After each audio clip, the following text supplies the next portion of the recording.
Hey guys, it's Peggy here with Citrus Templates, and I wanted to give you this quick walkthrough of the real estate brokerage sales tracker. So this is really for teams if you want to manage and see what kind of production your agents are having on your team. If you are a solo agent, I do have a separate sales tracker that is just for a single agent that is available in my shop as well. So for the real estate brokerage sales tracker, it's broken down into first this brokerage dashboard. And so here is where you can enter in the goals for your team. So you can enter in how many deals they want to do for their buyer side, how many they want to do for their listing side. And then it'll calculate, that gross commission goals. And then here for yourself, as team leader or brokerage leader, you can also manage kind of how much the brokerage would be making, and then any other fees. And then you can kind of see what the net commission is for each of your agents based on their goals. So this is stuff that you would put in here. This is all related to their actual goals. And then at the top, this is automatically calculated on how many transactions your brokerage is actually doing. So like how many total agents you have, how many total transactions like from here that they want to do, what your actual transactions are, and then the difference, and then kind of these charts of kind of where you are versus where the goals are from all of your agents. So this you can track kind of on a brokerage level up here. But down here is just entering in for each of your agents their goals.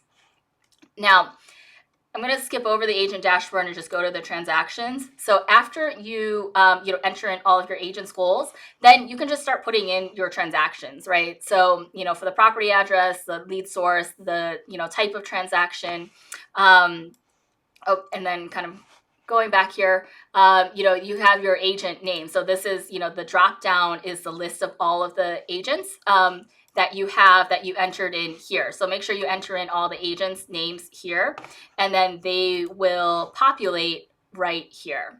And then you can track the transactions if they're closed or not, all of that kind of stuff. You can also track their the status of their contingencies, and then the color will change depending on where it is. So if it's pending, it's going to be in yellow. If it's completed, then it's in green. Not started is in red. So you can quickly kind of see where the status is for each of these transactions in terms of the contingencies. And then finally here, you can also, find and highlight. So if you like really quickly, need to find, a client name or something and try to find the transaction there, you can type this in and then you can see everything that has Jones in it. So there's a find and highlight feature. Once you get a lot of transactions here, you can quickly find something if you need it. So once you have all of these transactions in here, then you can go back to the agent dashboard. And this is really for each of your agents. So there's a drop-down list here that you can drop down and take a look at every agent. So if you're like meeting with each agent, once a month or something like that, you can kind of go in here and see, hey, this is the stuff that you've been doing.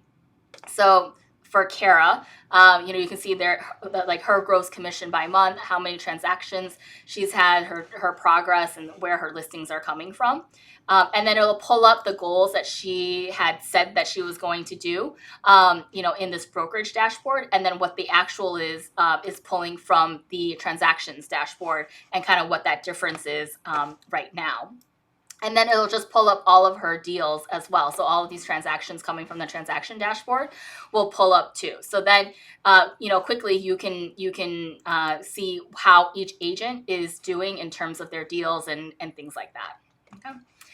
So that's the basic dashboard. You can change some of these, these property status, the transaction types, and just kind of modify it to what you need. And that creates the drop-down lists here in terms of the status, the referral sources, and things like that. So if you guys have any questions, feel free to reach out to me. Thanks.